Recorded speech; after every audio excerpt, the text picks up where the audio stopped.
All right, fantastic. Well, welcome everyone. I'm glad to see so many familiar names and some faces and a bunch of familiar organizations as well. I'm glad that you could join us on our kind of trying to rapid response to everything that's going on today. For the folks who don't know me, my name is David Greco. I'm currently serving as Executive Director of an organization called All Stars Helping Kids up here in the San Francisco Bay Area. We're a funder that provides 3 years of general operating support and capacity building to startup nonprofits working on breaking the cycle of poverty for youth here in the Bay Area. But many of you may know me as from my work with Social Sector Partners and Nonprofit Finance Fund, doing a lot of work around financial sustainability and impact for nonprofits. So I'm really happy to be working with the Nonprofit Partnership again, and thank you to our sponsors for today's presentation and our webinar. As Christina mentioned, I'm going to try and go through a couple kind of critical things that, recognizing the kind of how rapidly things are developing, how kind of just tumultuous things are right now. We really wanted to have this time to focus on just what are some of the key things as leaders within our organizations that we really need to be paying attention to on the financial side. There's so much, obviously, on the programmatic policy work, a lot of other things that are going on, and like many of you, my work has not slowed down in any way, shape, or form. It actually seems to have accelerated quite significantly over the last week since we've had the order of sheltering in place here in the Bay Area. So again, I just want to kind of go through. We have about an hour worth of presentation, and we built in around 20 minutes for some questions. As folks want to, you can go ahead and type questions in the chat box, and I'm going to try and follow that along. And if I see any kind of questions popping up, I'll try and stop and answer those. I will also try and take a few breaks here and there along the presentation to answer any questions. Also, if you're not familiar with Zoom, there's a little like a toolbar that usually is on the top or bottom of your screen. And if you click on participants there, you should be able to find your name, and you can raise your hand if you want to ask a question that way. Or again, you can just type it into the chat box. If you're also able, you can also unmute yourself and ask a question, and then remute yourself. So with that all kind of that done, why don't we go ahead and get into it, because I know we're all busy. It's a Friday afternoon and trying to get a lot of work done, I'm sure, before we want to get out of here for the weekend. So today, I think what we really want to focus in on is there are three things I want to talk to folks about today. One is really kind of looking at our cash position and our liquidity. And there's a couple different tools and some resources I want to share, and some general thoughts about what we really need to be paying attention to. And I'm going to touch very, very briefly, kind of a high-level look at talking about some scenario planning. And I'm sure all of you on this call are doing some version of scenario planning. So, but again, I want to think about some things that we really should be thinking of and paying attention to as we're doing our planning. And then really, too, about how engaging and communicating our plans then out to our donors and funders. And again, want to make sure that we have some opportunity for discussion as well. So without any further ado, let's get into it, all right? Well, one of the first things, and I think what most people, a lot of folks who've worked with me or may have seen me present before, one of the things that I do spend a lot of time on is really working with nonprofits to help them understand what is that fully loaded cost for us to deliver on impact. Really, what does it really cost us to deliver on our mission? And so when we think about that, One of the things that I always tell in my presentations and my work with nonprofits is that being a 501c3, remember that's our tax status. It's not a business model. A nonprofit is still a corporation. We file our corporate paperwork like every other corporation in the state of California. We have to do our annual tax forms, annual reporting. We have to have a board of directors. We have to do all of the same things as every other corporation. We just happen to file our tax form under a different section of the IRS tax code than some other organizations. And that's really in terms of, from that perspective, one of the main differences. But when we think about full cost for our nonprofits, and as a nonprofit corporation, just like any for-profit corporation, we need to cover our fully loaded cost. So what does that really mean for us as nonprofit organizations? Well, first off, most of us think when we think about our costs, we're obviously going to focus on our direct programmatic expenses, right? Those direct expenses to deliver our work, serve our clients, serve our communities. And then in addition to that, most of us are very familiar with our operating expenses, right? This is our fundraising, our IT, our HR, our leadership, all of those other expenses that really are not directly allocated out to programs.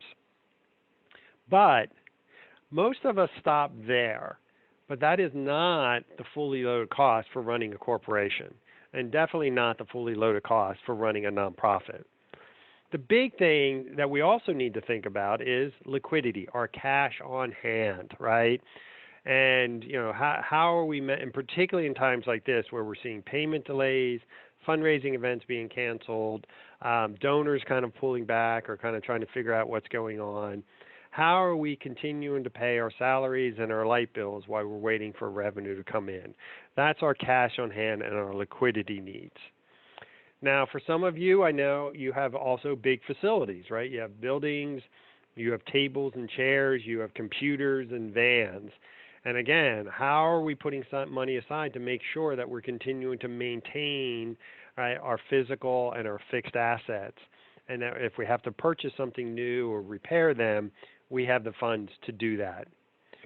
Then, right now, many of us may not be thinking about growth and expansion and growing, given what's everything going on. But as a corporation, we need to be thinking about where is the money that we can get to invest in new business lines, investing in our fundraising business, investing in earned revenue, investing in social enterprises, expanding programs and services, moving into new geographic territory, right? This is the money for a for-profit corporation is the R&D money, right? That kind of research and development, planning money. Right? How do we think about adapting and growing the organization and where that money is coming from? And then, just like hopefully all in our personal lives, right? We take money out of our paycheck every other week, and we set that aside for our long-term future sustainability in our retirement accounts. We may also be putting money in our kids' tuition funds. We may be saving money to buy a house, right? There's a lot of times in our personal lives we take money aside and put that aside for our future kind of needs. Nonprofits need those same type of savings accounts.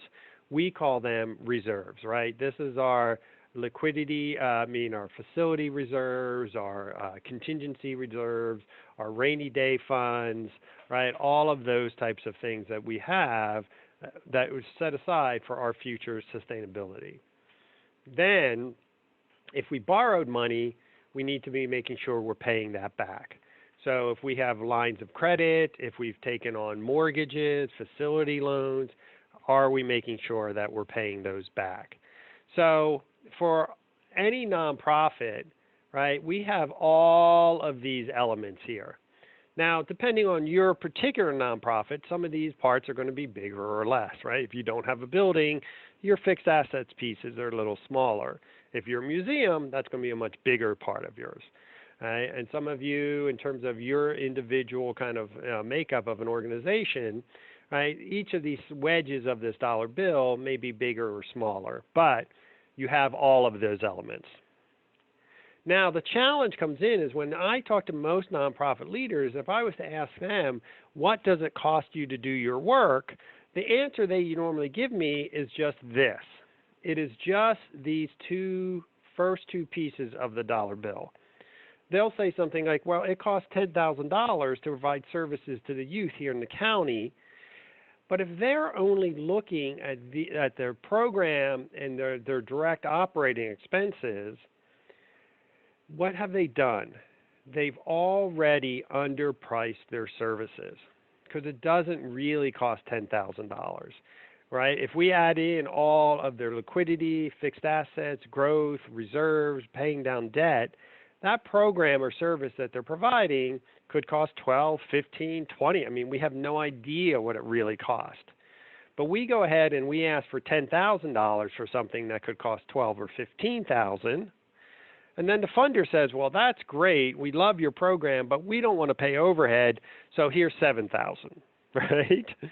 So the program may cost 12 or 15. We've asked for 10 because we're already looking at operating and program, and the funder wants to give us 7. And so, of course, we've all been in this situation. This is our kind of our experience in the sector. And we take that money in order to deliver on that program or service. Then what do we have to do? Well, we end up what we call starving the enterprise to feed the programs. We take any cash we have on hand and we move that over and we feed the programs. We defer maintenance on our facilities. We kind of hold off on new equipment purchases. Those vans can go a little bit longer. Just put some duct tape on it. They'll be fine. Right? We have old computer systems because we don't have the cash and revenue to invest in those because we're diverting all that money to our programs. We're not investing in new revenue models, new business ideas. We're not investing in growth. We're sometimes not putting money aside for the future. We're not funding our reserves. And sometimes we end up not even paying our debt, that we're delaying payments to vendors or our debt in order to keep cash in the organization so that we can keep the programs going. So this obviously, right, puts us in this doom loop that we've talked about, that if we don't have the funding to really support the full cost of our work, that means we oftentimes don't have the liquidity, we're not able to invest in staff, we're not able to invest in systems, we're not investing in infrastructure, right? All of the things that are really necessary to deliver our work over the long term. So when we think about full cost, we need to be thinking about all of these elements. And when we think about that, when we look at all of these elements of this dollar bill, in many ways, I like to break things into two different categories. If we think about in the for-profit world, right, there tends to be two main ways that for-profits can get revenue.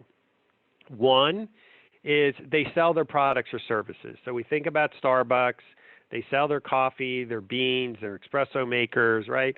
All of those things that they do to generate what you typically hear of as called ordinary revenue. That revenue comes in, and it's designed to cover the cost of the goods or products or services produced, right? The cost of goods sold. And so you have a revenue need. But corporations like Starbucks can also do something else in that they can go ahead and issue stock. Now, if I buy stock in Starbucks Corporation, I don't get free coffee, right? That money isn't designed to buy products or services from Starbucks. It's money that I'm investing in the business. So many ways, these items on the right-hand side of the dollar bill, all of these items here, the liquidity, fixed assets, growth, reserves, debt, there are our investment needs. This is money that we get to invest in the business, right? And so invest and meet all of these business needs. You see here, nothing is really about directly funding programs. Versus the revenue that we get, this is the money that people buy our programs or services, right? I want to send 10 kids to summer camp. I want to fund immunizations for 1,000 seniors. I want to do whatever it is. You're just buying a set of products and services from the nonprofit versus investing in the business. So when you're thinking about your money, remember that you're going to need both sides of these.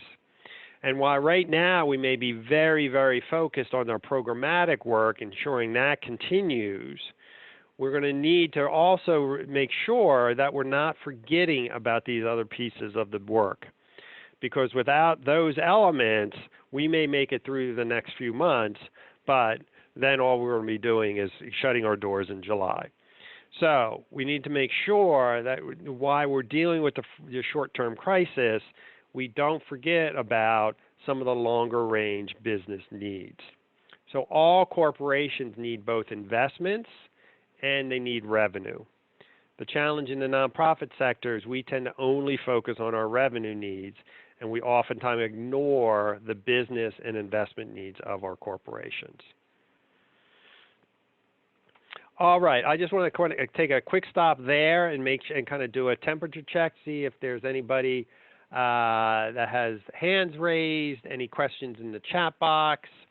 I think, again, for anybody who's seen my presentations, you've seen that before, but I'm looking through the chat box. I don't see any kind of questions, but I'll continue to monitor that. All right, so that's just kind of, I think, some context. Now, what is it that we should be really doing in this time frame? Well, one of the first things I think that probably, like many of you, literally we're sitting here doing our cash flow forecasting today, this afternoon, right after I get off this call. We're trying to put together our cash flow forecast because I have a call with my executive committee meeting on Monday to go through that for our organization. So many of you, your first instinct is, what's the cash we have? How long are we going to be able to keep our doors open, keep the lights on? So, as we're thinking about this kind of cash position, right? There's some things that I think we should just think about. One is, and this is I think some lessons from 2008. And back in 2008, I was with Nonprofit Finance Fund, and one of the things that we saw is that when things really started to bottom out in late 2008, early 2009, there were a set of nonprofit organizations that realized, hey, I think this is serious. And they made a bunch of sometimes difficult decisions, but made them very quickly, right? They may have cut back on staff, they put in hiring freezes, they put in kind of payroll freezes, they laid off some staff, shut down some programs, but they reacted very, very proactively. There were another set of nonprofits that I think said, you know what, we're going to ride it out. We're going to kind of hunker down, kind of see where things do. When it settles out, things will get back to normal in enough time. We can ride this out. And it's those groups that by 2012, 2013, those were the groups that were either shutting their doors or making emergency appeals because they were on the verge of shutting their doors.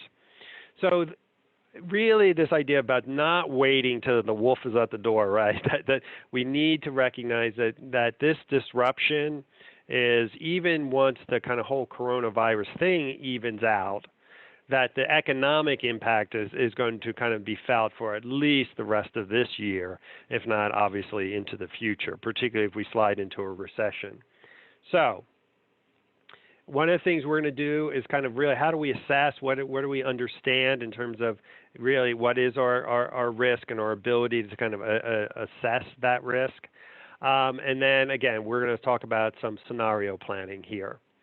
So as you're going through this, one of the things is really that the good decision making, right, is going to require this accurate, timely, transparent financial information, right? And so part of it is, what is the financial information that you have? If you have your current budget, do you have an actuals, your year-to-date actuals as of, if you're on a calendar year, right, that you should probably have it at January, February, March, right? We should have our March ones aren't done yet, but January, February, at least do that, and maybe some preliminary numbers for March. Now, most people are going to focus on their budget or their income statement, right? How much revenue and expenses they're going out. But one of the things that we also are looking at, and I think I really recommend for folks to look at, is don't forget about your balance sheet needs. This is, again, the right-hand side of that dollar bill. your liquidity, physical assets, all of those things. Particularly if there's some kind of lump sum payment or some kind of expense that may be coming down the road that you need to be planning for now.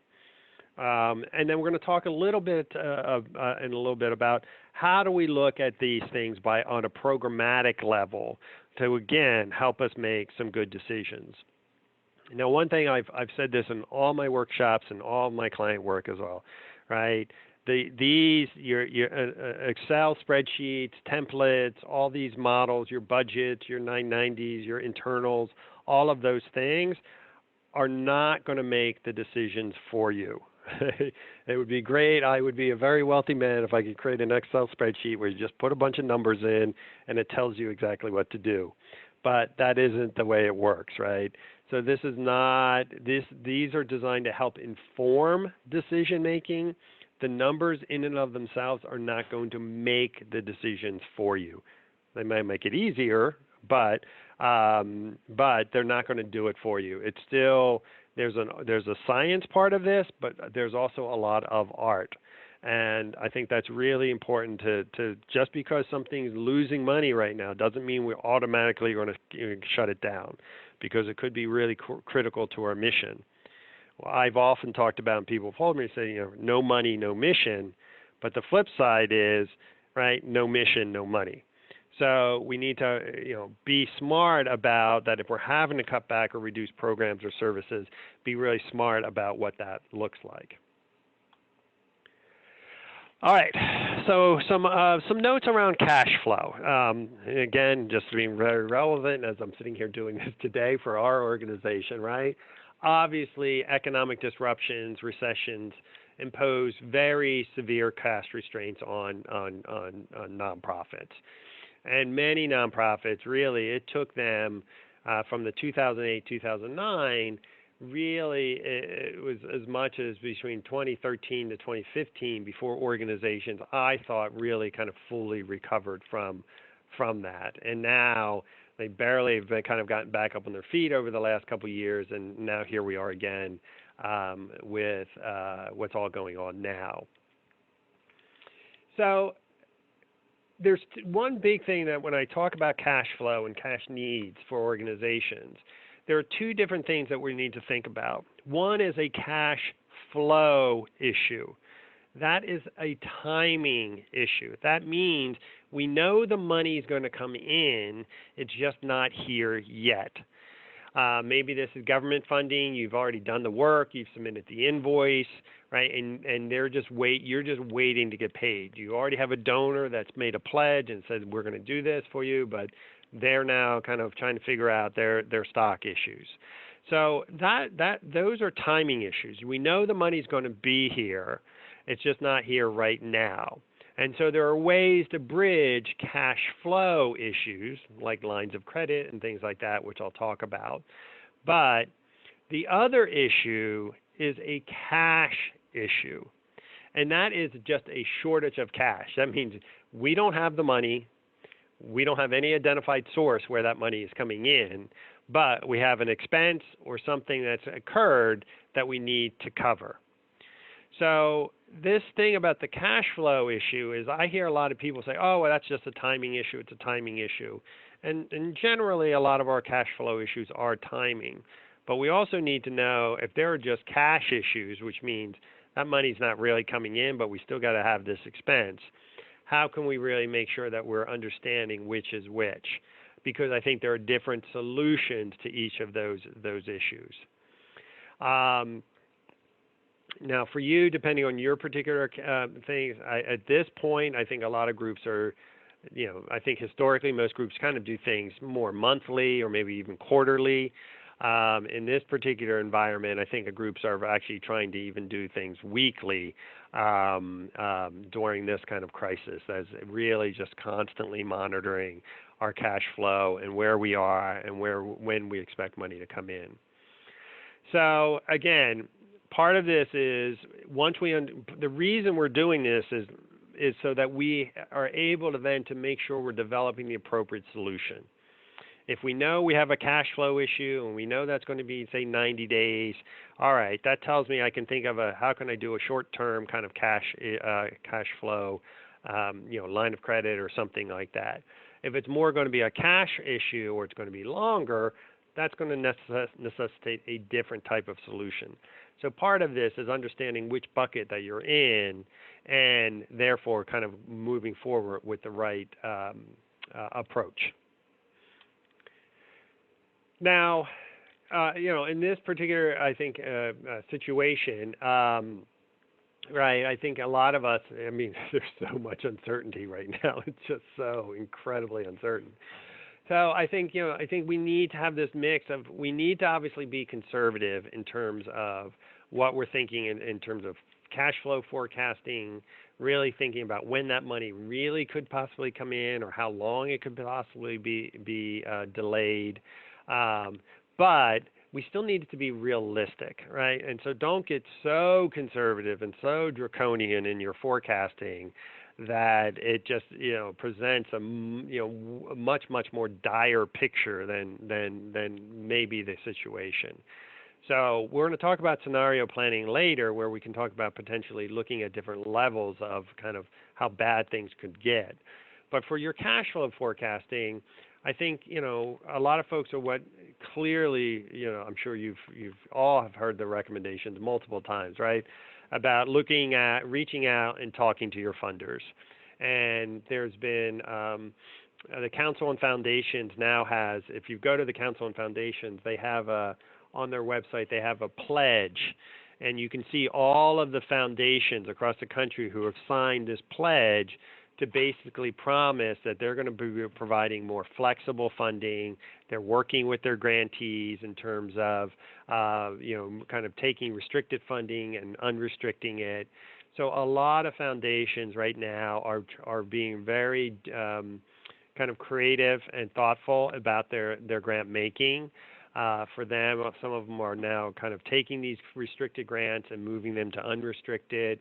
Some are giving groups, moving advances. I know here in San Francisco, Department of Children, Youth, and Family has gone ahead and promised that they're going to advance payments on their contracts, even though they recognize the work hasn't been finished yet.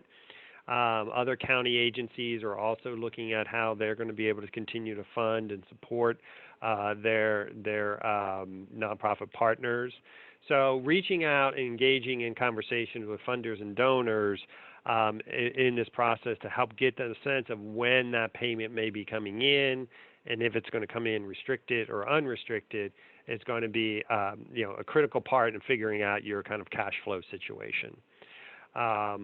And particularly I know for us also here, we were just in the middle of securing this gift from the funder when we all got locked down here in the Bay Area, and so trying to follow up with them, think about when is that going to come in? Is there can we break up payments? Can you advance some of the money now? What can you do? Right? And so this conversation with funders, don't be afraid to have it, because I think a lot of them are going to probably be much more open to those conversations than obviously they would be in normal times. But definitely none of this, do not put the to be raised or to be identified kind of list. And if you don't have a really identified source for potential funds, I do not put it in your cash flow forecasting. The idea that somehow we're just going to, there's going to be this $100,000 that somehow we're going to raise from somebody is not, that's a hope and a prayer. That's not a cash flow forecast. So really just be very conservative in the sense of, do you have identified sources? Do you have promises to give? Have there been conversations?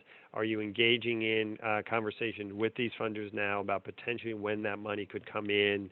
And they may be making announcements on their websites as well. Ideally, cash flow is an ongoing process, and so hopefully many of you may have already been involved in various kind of levels of cash flow just because of your natural, kind of financial management practices. But for right now, and definitely over the next 3 to 6 months, I think this has to be something that's really kind of put into most people's just, kind of planning as part of a leadership team. And again, we're going to talk about this kind of scenario planning in just a little bit. So, all right.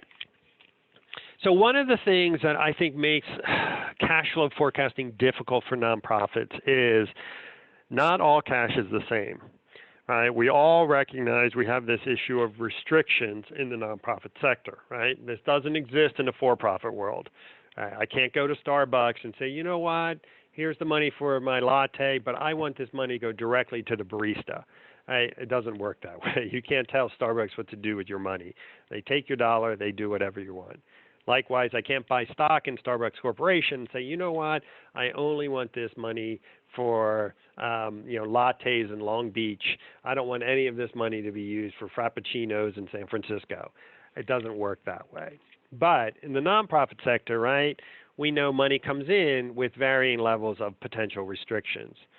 Ideally, those unrestricted donor contributions without donor restriction, using the kind of the current parlance from the new accounting rules.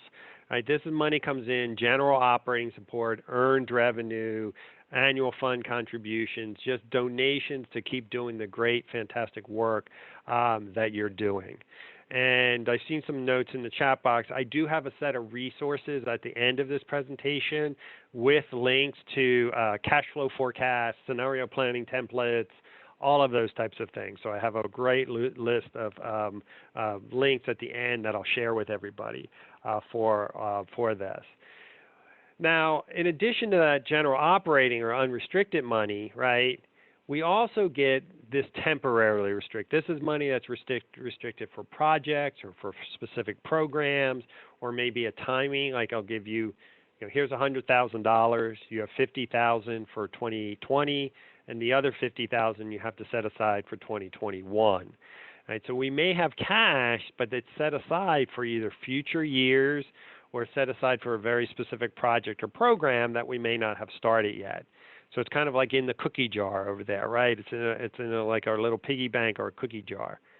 And then, of course, we have cash that might be in our endowment over here. Right? This is money that's locked away forever and ever and ever, and we can never, ever touch that money that's in our endowment. So we have unrestricted cash, we have temporarily restricted cash, and we have permanently restricted cash.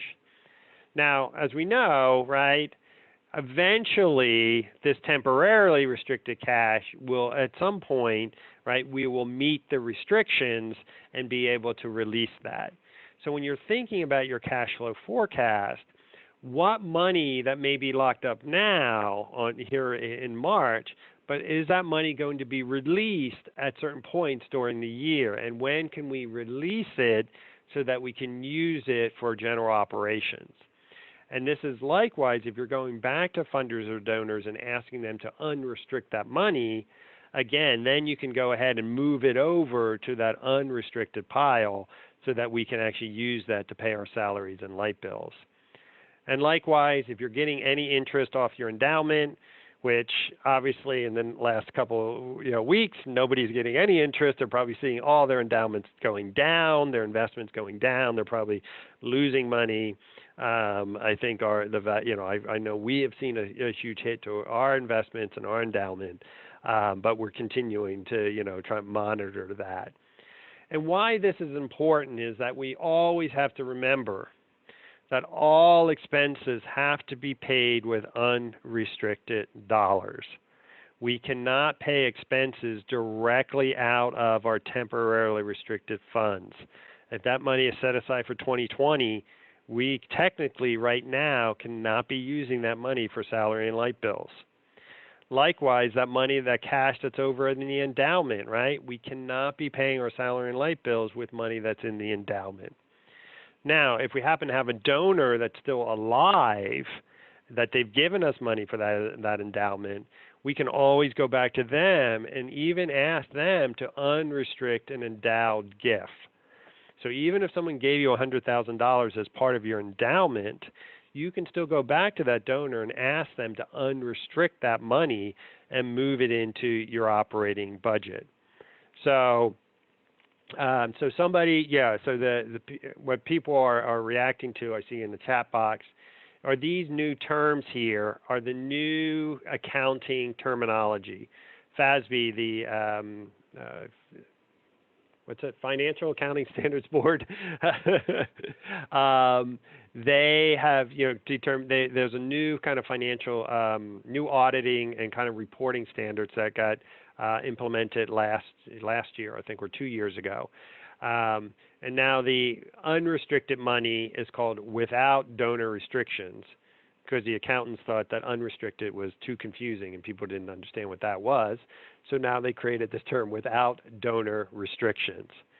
And then they created, instead of calling things temporarily restricted, they're now called with donor restrictions held for purpose or timing. Then you have with donor restrictions held in perpetuity, which is what we used to call the old permanently restricted cash. So again, same concepts, new names, new accounting standards as most of you are pretty well aware. So when we're looking at our cash flow, we have to distinguish what cash is coming into our cookie jar, what cash is coming into our safe, and what cash is really available to be used by the organization. So I'm going to show a couple different levels of this issue that we just talked about. One, for many of you, you probably have a budget that looks something very similar to like what I have up on the screen. And right now, again, I'm just looking at the income portion of it, kind of, and that we have, here's all of our income, and here's our total income for the year, right? We have our contributed revenue, our earned revenue, and then maybe some in-kind or net assets released, and then our total. The challenge here is when I look at this, I cannot tell how much of this money is potentially coming in as restricted or unrestricted. So one way that just using a budget template, if you can think about taking your budget template, instead of doing it this way, what you can do is make it look like this. Very similar, right? But what we've done is we've segregated out those restricted grants, right? So now I know I actually maybe have a total of 1.5 million coming in, but only 1.3 million of that is going to be unrestricted. So by setting up your budget or your templates this way, what it does is it helps, again, focus on how much money do I get to pay my salary and light bills, and what's the amount of money that's coming in either to the cookie jar or to my safe, right, as either permanently restricted or temporarily restricted. And so having this distinction between unrestricted and restricted revenue gives you, as a manager, even operating in a budget, gives you a better sense of how much is really coming in, again, that you can use this year versus what's set aside for next year. So this is how it would look in a budget. I'm also going to show you how it's going to look in a cash flow template, right? So this same idea that we're going to kind of hit is by understanding the kind of different natures of cash that we may have. Oops. So this is so again, this is how we look at it on a budget. And when we think about our liquidity measures, there tends to be two main measures that we're looking at when we think about liquidity. Again, one is months of cash, and that's probably the one most of us are familiar with. And then there's another term that some people call LUNA, this liquid unrestricted net assets. Nonprofit Finance Fund, I think, calls it ULNA, unrestricted liquid net assets. Some people have called this an operating cash reserve. There's lots of different names for it, but basically what this is what's the unrestricted portion of your cash. And the new accounting standards essentially require all nonprofits to disclose how much liquidity is available for operations over the next 12 months, which is essentially this calculation here. Now, I'm not going to, go into all the calculations here today. Again, there are resources if you're interested in how to calculate these. There are some great resources for you. But the same idea of understanding this distinction between all cash and then what is the cash that really is available to pay for operations, right, and to pay for your salary and your light bills. And then I hear some things in the chat. Okay, just checking to see if that. So, sorry about this. Again, going back to this idea, right? We have temporarily restricted cash, unrestricted cash, and permanently restricted cash. The challenge when most groups are calculating just months of cash, we have to remember that includes all cash across all of these organizations. That isn't really a very helpful measure of how we need to do our work and again, our ability to kind of focus in on, keeping the lights on and the doors open. Instead, right, we need to really be focusing in on this unrestricted cash, this operating cash reserve, this Luna calculation that we do. So, with all of that kind of in mind, I want to get into actually the cash flow forecasting. So, again, a lot of things here. There's a couple things I think.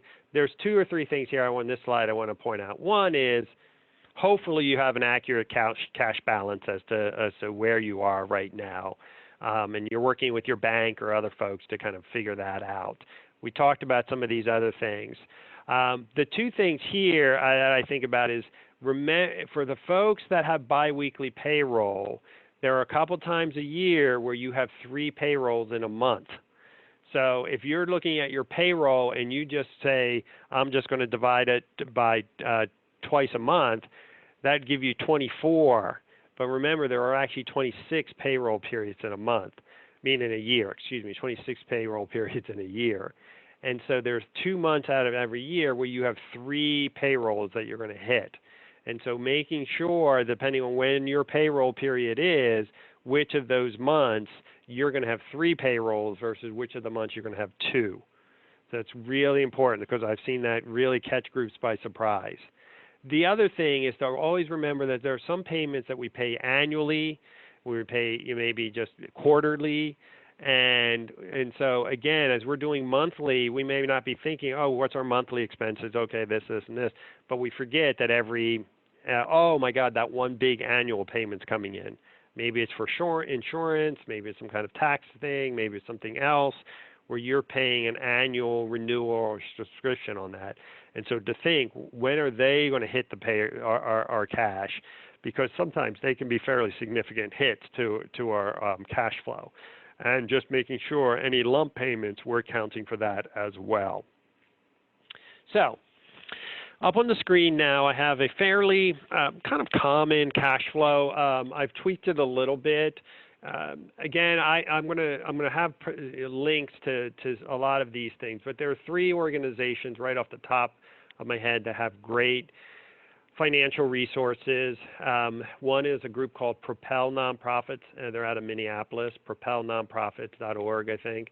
They have a tremendous resource section. You can download cash flow templates from them. Nonprofit Finance Fund has some great resources, and Fiscal Management Associates, FMAonline.net, I think is their website. But again, I have these all later in the presentation. But Fiscal Management Associates, Nonprofit Finance Fund, Propel Nonprofits, all have a tremendous, great resource of free financial management tools. So when you look at this cash flow, one of the things that's really important here is that we make this distinction between the operating cash, right? This is our unrestricted cash that's coming in. You see grants that we know are coming in, grants that we're anticipating coming in, right? Individual contributions, some special events, earned revenue, funds being released from restrictions, and then our kind of direct operating expenses. You'll see further down here, you see things like non-operating cash. What's a non-operating cash? Well, things like if you're borrowing money from a line of credit, right? Well, that's not part of your operations. That's not regular recurring cash that's coming in. That's a one-time kind of non-repeatable kind of a thing that you're just pulling money off a line of credit. Or if you're in any type of capital campaign fund, right? Again, if people are giving you money for a capital campaign project, then again, that money is not available for use for operations. So you may be getting money that's coming into your organization that really cannot be used for operational so we need to segregate that out. And likewise, we may be doing things like paying debt, paying off our line of credit, that is not necessarily, again, a standard part of our operations, but we need to make sure that we're accounting for that in here. And then finally, if we're getting restricted cash in, we need to be accounting for that as well, like just I have down here. So let me just kind of walk people through this kind of cash flow that we have. Here you have your months across the top. Now, assuming that for most of us we're on a calendar year, we should actually have our actuals for January and February. And that's why you can see this part is kind of bolded out here. Then going forward, these are our projections. Now, the interesting thing about, I think, oops, let me do something here. There we go. Is that when you're looking at the cash flow, right, you have the starting cash flow, you have all the cash that comes in, all the cash that goes out, and then your kind of net operating cash at the end of that month. Now, in this particular month, you see here that we had $56,000 of cash coming in, $65,000 going out, and for that month, our cash flow was negative in that we actually, more cash went out than came in. But we also, down here, you see this $85,000, right? That is a restricted grant that came in.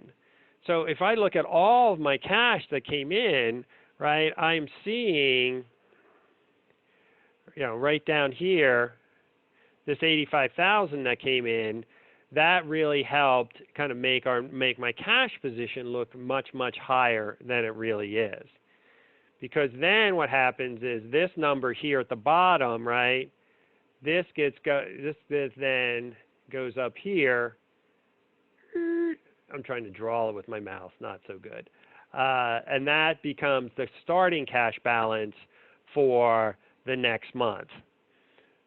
I think that all makes sense. So we have all of our cash operations, and then we start the next month, and this is our cash. But right here is where now you start to see a problem, right? So let's look at right in here. Let's look at these two numbers. That this $146,000 is accurate, right? I have $146,000 in cash.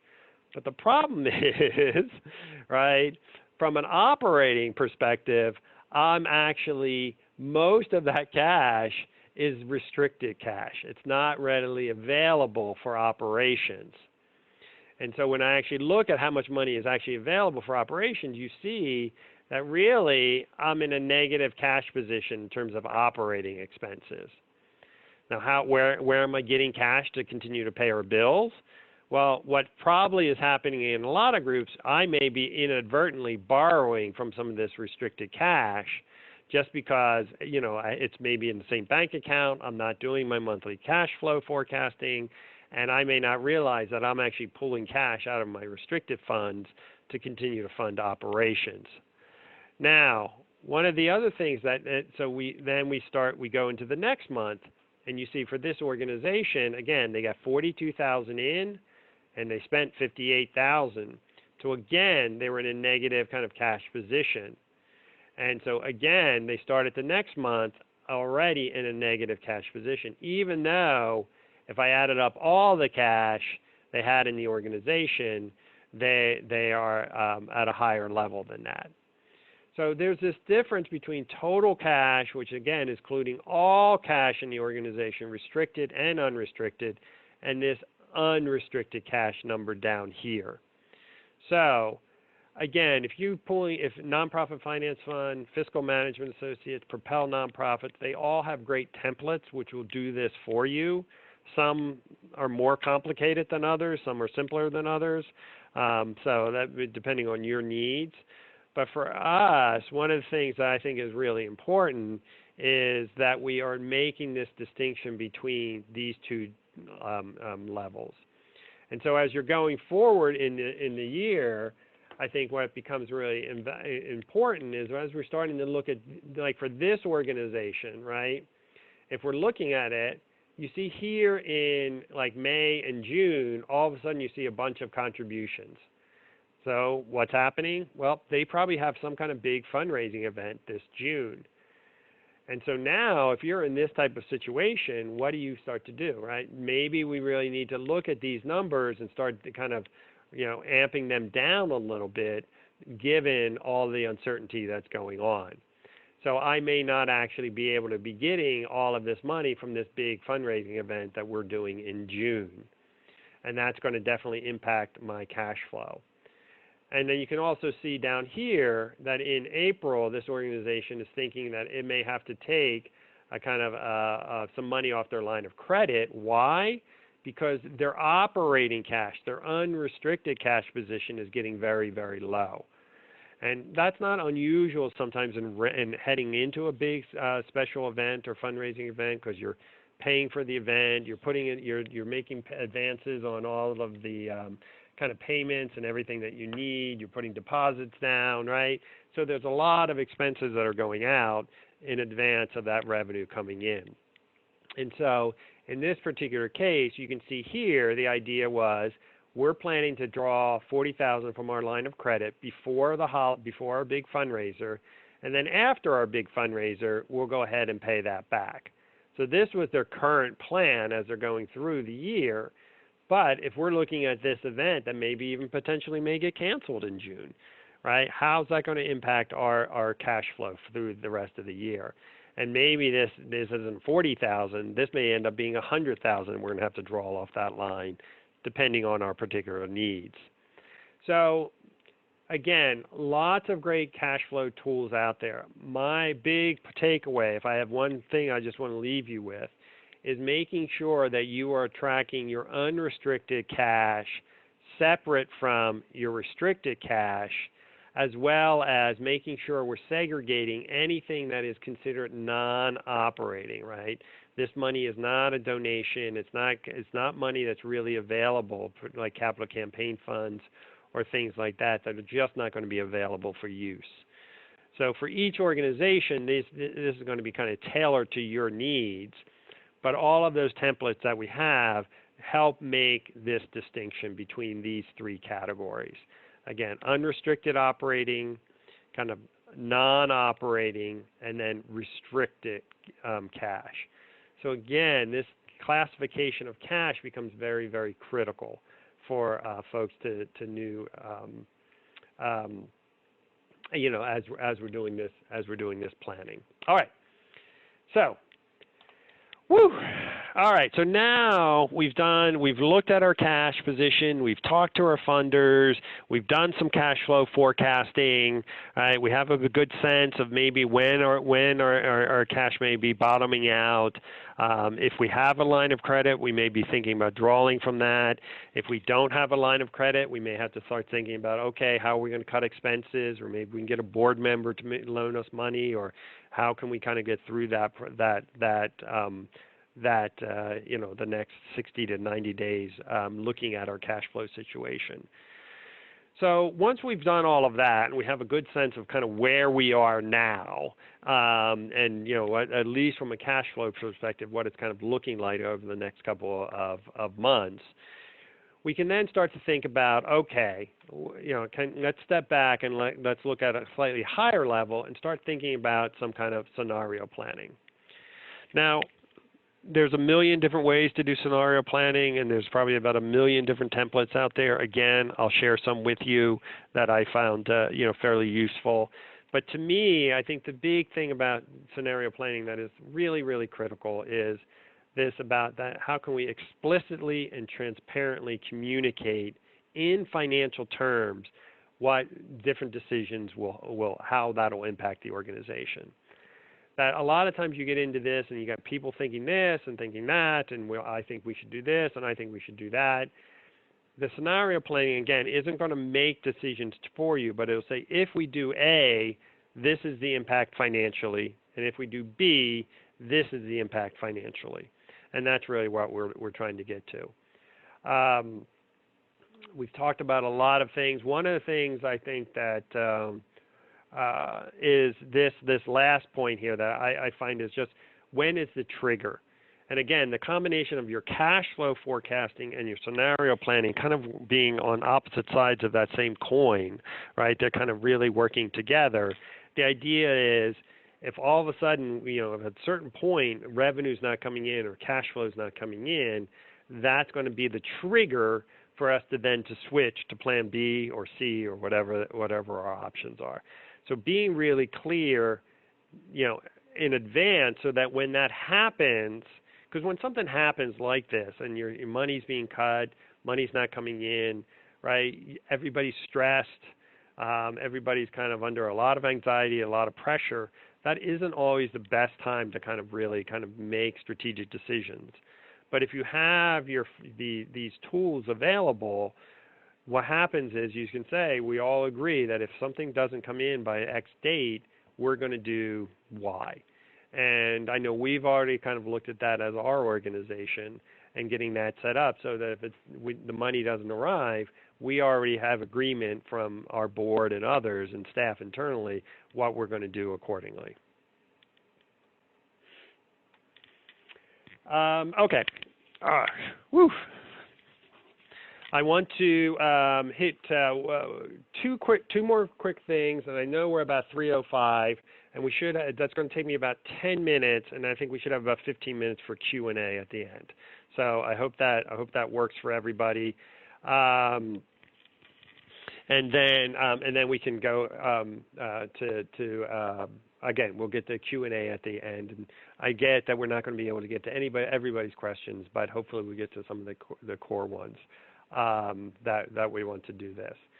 So one of the analysis is that I think that people often do is they say, okay, I've done the cash flow forecasting, I've done all of that, but I want to get if I'm trying to think about to make some scenarios and trying to think through some kind of planning, I may want to do that not at the overall organizational level. I want to do that at the kind of programmatic level. And so there are some templates for this, but you could probably create something like this fairly quickly internally as well.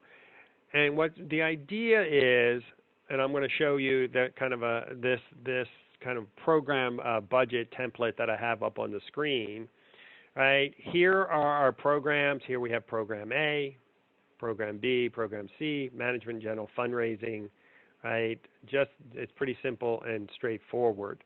We have our earned revenue, we have our contributed revenue, we have our expenses. So as groups are looking at something like this, right, we're sitting here and thinking, okay, well, if I look at Program A, I see Program A is losing a lot of money. Program B is losing a little bit of money. Program C is profitable. But overall, my programs are losing money, but they're being, somewhat subsidized by some fundraising that we're doing. But overall, the organization's looking at a small deficit.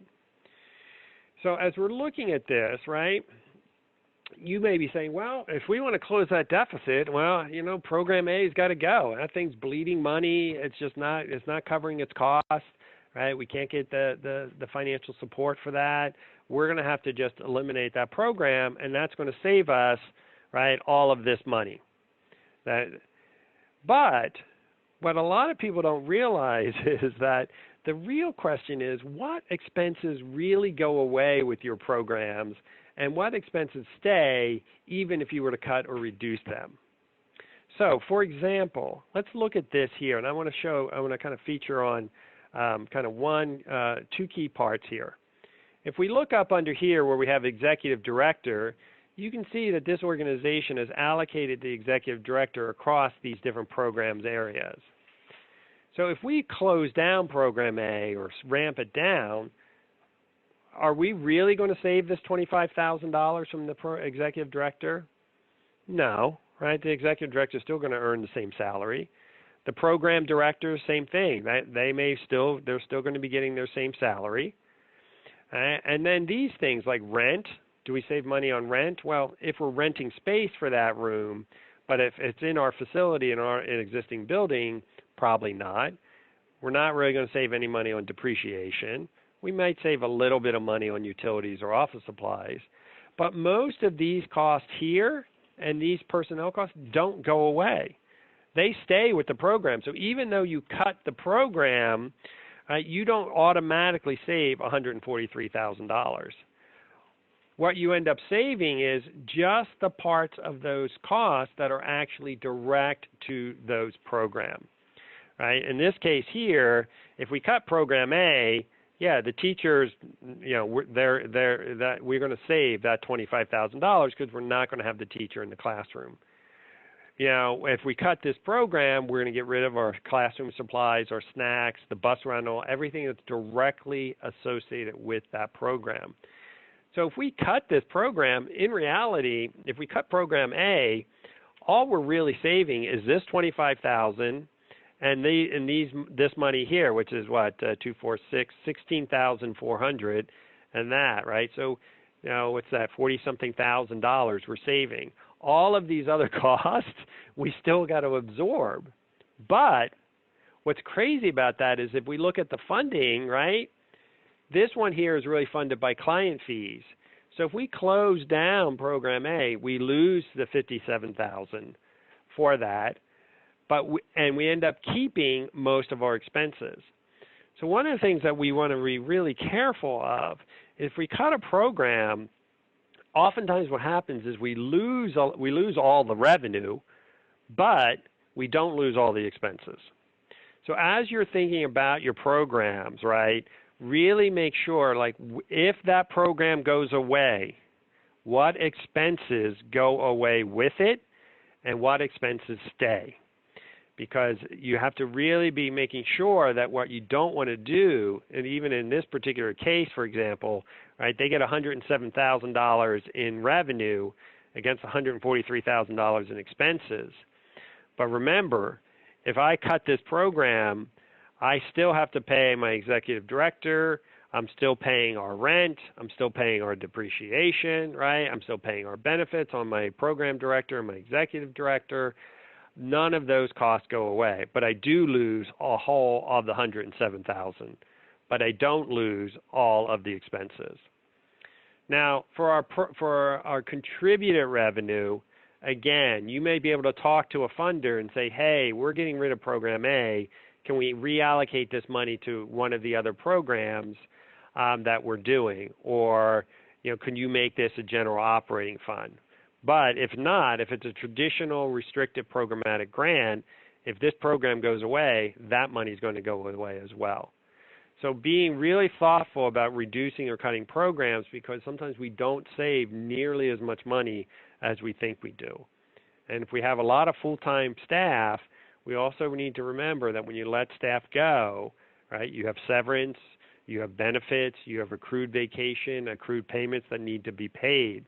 And so oftentimes letting staff go does not generate savings for the first couple of months. It may take 3 or 4 months before you actually realize all the savings because of all the additional expenses through severance and other payments that you have to make out to staff. So immediately just cutting programs just kind of across the board may not be the smartest thing because you may be losing revenue but keeping expenses. So being really thoughtful about how we're doing that. Now I'm going to take the same model that we have up here on the screen, and then I'm going to do the next step, which is then how then can we think about some kind of scenario planning options for this organization. Obviously we have, if everything does, our best case is we hit all of our numbers and we continue to kind of, end up where we are. Now, in a lot of scenario planning templates, and again, this is a fairly generic template, usually what you can do is it allows you either to put percentage increases or decreases, or you can put the actual dollar amounts, right? In this particular model here, I'm just going to use percentages just to make it kind of a little bit easier. But I could go through here and in this template put in all of the actual dollar amounts and be very, very specific. If I know a very specific, if I know just this grant here is not going to come in, then I could just put $9,500 here, right, instead of just a percentage. And so most of these templates allow you to do either or, and sometimes both in here as well. But if we're doing some kind of like plan B, maybe we want to say, okay, we're anticipating a 10 or 15% reduction in some revenue streams. So instead of 458,000, we're probably looking more at 400,000 in revenue. Okay, if I go through and I start making some cuts, where can I cut, right? Well, I'm still going to keep our programs going as is, which is usually people's first kind of instinct, and we're going to try and see if we can cut money out of our management in general and our operations. But in this particular case, you can see here that that's really not going to be enough for this organization. That they may be able to save some money from their management and operations, but what's quickly going to become obvious for this group is, right, they're going to have to figure out a way to reduce some of the programmatic expenses because that's really where the bulk of their expenses are. There's just not enough expenses in these other line items to make the savings and to account for the loss of revenue. And then, of course, we can do a worst case scenario, right, where we're having more severe reductions in revenue. In this case, we're looking at 346,000 versus the original 458, so almost a drop of more than 100,000. And with that, it becomes clear that here you can start to see they're having to reduce their programs and cut some of their programmatic funding. Now, if I was going to cut one of these, again, here we're having the executive director, for example, and the program director actually take a salary cut and starting to reduce that, and then reducing kind of all of our staff salary expenses through here. And then, and then we're going to be more draconian and start cutting some of our programmatic expenses in a much more severe way. All right, so for things like this, we may be cutting out snacks altogether, and we may be cutting out the bus rentals altogether to do that. Now, in this particular case, this group, for example, was able to cut enough that they got a lot closer to kind of being able to kind of get to a balanced budget. But it's required a pretty draconian kind of cut across staffing as well as some significant reductions in program expenses. So when we're doing these things, there's a lot of different things to think of. One, making sure that any reductions in programs or closing down programs, what are the expenses we keep and what goes away, and the same thing, what revenue stays and what revenue goes away. Because those two, it isn't as simple as just cutting a program and saving all of that revenue. And then to create I'd say at least a best and kind of a plan B and a plan C, right? So we have our best case, which is our current budget that we actually hit our numbers, usually a plan B, which is a more moderate kind of reduction, and then a plan C, which is that worst case scenario. And thinking about, because now when I have this, as the revenue starts to drop, I already have identified where we're going to do cuts, what we're going to do, and I already have that plan in place. So again, risk minus cash equals crisis. That's the one formula we do need to remember for that. And oftentimes borrowing money, right? Debt is not a substitute for revenue. I mean, borrowing money to basically plug revenue gaps is usually not a recipe for success. Borrowing money to fund timing delays is more doable, but just to plug gaps in your budget, borrowing money is usually not a very good option because most nonprofits are operating on such slim margins. Even if you are profitable, you may be somewhere between 3 and 5%. But if you're borrowing money at 3 to 5%, right? That means not only you would need to make sure that you're covering all your operating expenses and generating a big enough profit that you can actually pay that debt back. we talked about a lot of these. I think that's all good. I want to just kind of get to some Q&A at the end. So why don't we open it up to Q&A now? I'm going to, oops, hold on here. Open up the chat box. So is there any kind of questions that folks have?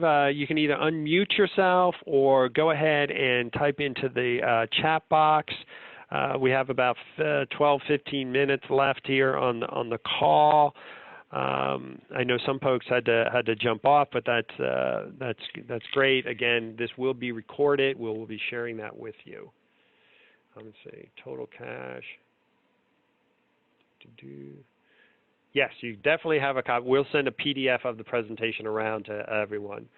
So this is a good question, Jesse. One of the things is this idea of, do we go out making ask now?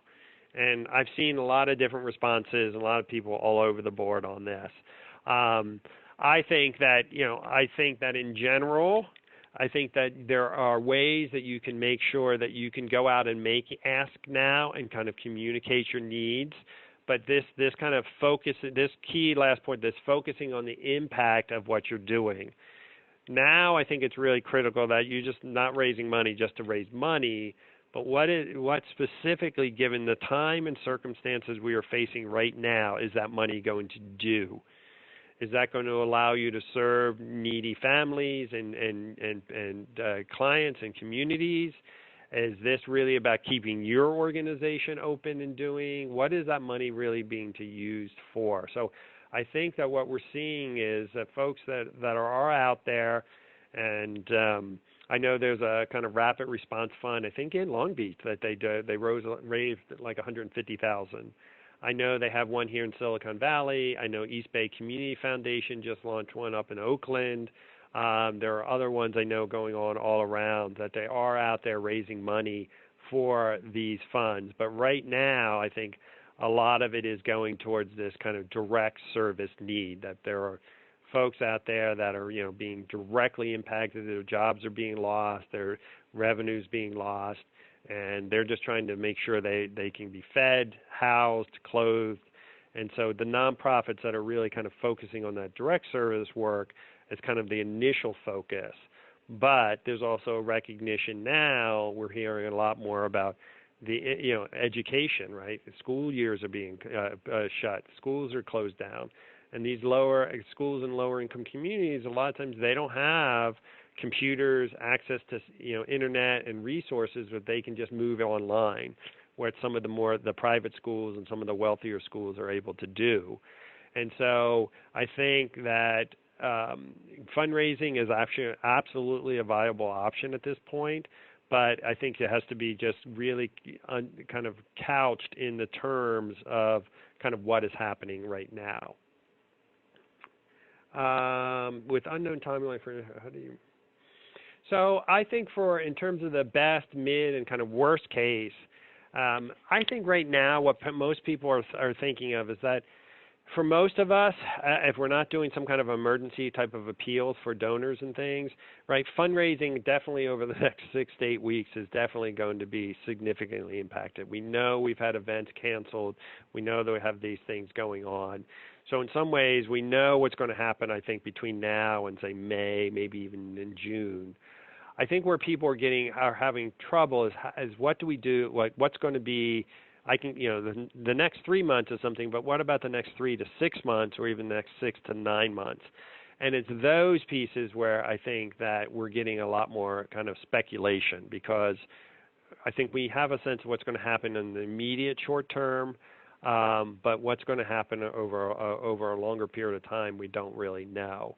And that's why I think that this idea of really developing those scenarios, and to give us some time to talk to our donors, talk to our funders, talk to other folks that are out there, and get that better plan about that. So in some ways, I think what it is there's a kind of short-term, immediate, which is our cash flow, really focusing what's going to happen on the next 90 days and making sure that we can survive that. And then there's the scenario planning, which I think is really more the 30 days the next 90 days to the next 9 months, something like that, is really thinking about how we're going to get through all of that. And then I'm seeing if there's another question in here. I thought there was one more, something about cash flow. I saw that. And so, oh yeah, Denise, the cash flow at the top included cash on hand prior to begin. Oh yes. So when we did the cash flow template, that 1 month where it says the starting cash balance, that it should be, if you're doing it an annual, that if you're going to do it over a calendar year, it's the starting cash balance that you had on January 1, 2020, as that's what you use. Again, that's probably a combination of restricted and unrestricted cash, but the starting cash balance on January 1st, 2020 is where we want to start. If your fiscal year started October 1st, you would use October 1, 2019 as the starting balance for your cash flow forecasting and come from there, you're doing. So it's the total cash balance available as of the first day of your fiscal year is where you want to start those cash flow forecasts. We got about 6 minutes left, and so what I want to do in the next couple of minutes for the folks that are still on the line is talk about, just to show you a couple of quick resources. StrongNonprofits.org. If you haven't gone and visited, go and visit it. They have a treasure trove of free resources and a ton of videos, of templates, spreadsheets, all kind of tools for you. In particular, I just wanted to highlight kind of 3 particular tools that I think are very, very helpful. One is what's called a program-based budget builder, which is really, again, looking at your programs on that kind of revenue and expense basis for each of your programs, your management in general, and your fundraising. And this is a great tool that is developed. Their cash flow forecast here from again, StrongNonprofits.org, which is a website of the Wallace Foundation out of Chicago, but it's free and available for everyone. Don't have to be a Wallace grantee. And I think this is really important. There's a great go, no-go tool, which is a way to basically assess that when you get a grant, does that grant actually cover the full cost of that project? And if yes, you can accept the grant. If no, you're saying no to that grant may actually be the better way to go. These strong nonprofits I was just talking about, Propel Nonprofits, their link is here. Fiscal Management Associates, Nonprofit Finance Fund, and the Council of Nonprofit Associations are all just amazing resources out there. They've had a lot. The National Council of Nonprofits also has a lot of links to funding that around the country that foundations and others have set up. The nonprofit partnership there in Long Beach, obviously a great, tremendous resource for you all. The California Association of Nonprofits, the statewide association, another great resource for folks. And in the presentation that you have, again, we're going to have a bunch of other resources there. How do you read and interpret financial statements? How do we read and interpret the 990? And again, some of the advocacy organizations that are really emphasizing general operating support, unrestricted funding for that. And this is my new contact information. So if folks want to reach out to me directly with questions or something I can share with you, the nonprofit partnership will be sending out all of this information to everybody who's been on the call today. What if your programs don't generate revenue, endowment funded? Oh, so if you're an organization that's really, I know some of the things like, a lot of groups that have a significant endowment funding. What we did here for our endowment, and then you may be able to think about it too, is we pulled our finance committee together, and we had our investment managers actually present to our finance committee their assessment of our investments. So they actually walked our finance committee through all of our kind of investments that are in our endowment and really talked about which ones they think are going to be okay, which ones are potentially at risk, and that if certain stocks hit at a certain point, do we dump certain stocks and start to purchase new ones.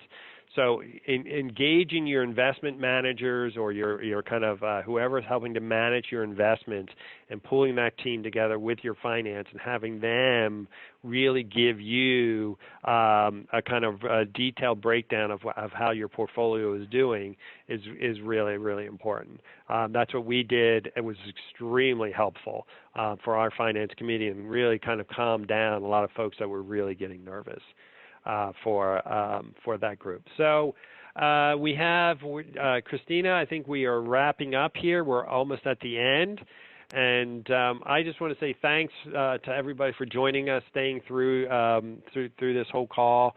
And again, we'll be sharing all of these resources, the recording, the PDF, the resources. Everything will be going out to you. Thank you all. And Christina, any kind of closing remarks? Yes, thank you. Just wanted to say thank you, David, so much for putting this together so quickly and for such fantastic information. Thank you also to the Josephine S. Gumbiner Foundation for sponsoring today's webinar. You came in a clinch. Thank you again so much. We will email a PDF of the slides as soon as we can. David's going to send it over to us, and we'll get that out to you hopefully before the end of business today. And then the video link will be sent out as soon as it's rendered and ready. So we appreciate each of you joining us today online. Thank you for your continued work on your missions, for meeting the needs of our communities. We're here to help. So TNP remains committed to working with you through this crisis and beyond. So we just wanted to mention that ongoing, our programs will be online. Our affinity groups usually are open only to member organizations, but we are opening them up to any organization or any person that is working in the field. So we do run executive director affinity groups, art affinity groups for executive directors, fund development, as well as volunteer management. We're also open to looking at different types of affinity groups by sector area if you wanted to do that as well. So let us know how we can help you out during this time. We will be in touch very, very soon. So we look forward to seeing everybody online until we can see you again in real life. And please stay safe and healthy. Thank you. Thank you so much. I hear, sorry, one of the questions here is that there was a couple of problems with Zoom. We do apologize for that, but yes, the video will be taped, or this is being taped, and it will be up for distribution, both on our website, tnpsocal.org. We will also email a link to everybody who has registered. So the full thing is being recorded, as well as you'll get the slides. All that information will be out and will be shareable. Anything else? I know Michelle, I believe, is still on the call, our executive director. If you have anything else to add to that, let us know. She said she is muted. I apologize. I can't find her to mute her because she's under my name. I apologize. Thank you, everyone. Thank you all, and stay safe and healthy. We look forward to seeing you again real soon. Okay? Thanks everybody. Take care. All right. Bye-bye.